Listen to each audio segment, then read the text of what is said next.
Vəhdət yəni müştərək düşmənin müqabilində bir olub. Müştərək məsələlərdə bir olub vəhdəti qoruyaq ki, düşmən məyus olsun.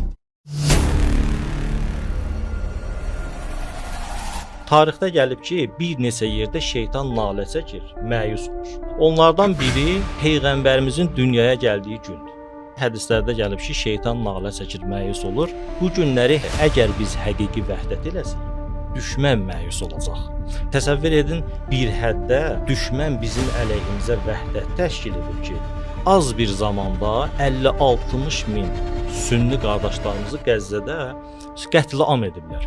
Baxın, Siyonist bunu edir. Amerika və sair Avropa ölkələri ona kömək edir.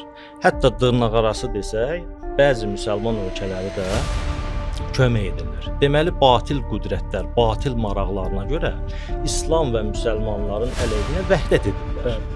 Belə bir halda necə olur ki, biz vəhdət etməyək? Peyğəmbər dünyaya gələndə şeytan bəşəriyyətin düşməni naümid olursa, məyus olursa öz planlarını icra etməkdən, həqiqi ümmətdə özün öz peyğəmbərinə oxşatmalıdır. Bir cürə mövqeyi sərgiləməlidir ki, düşmən şad olmasın, düşmən məyus olsun.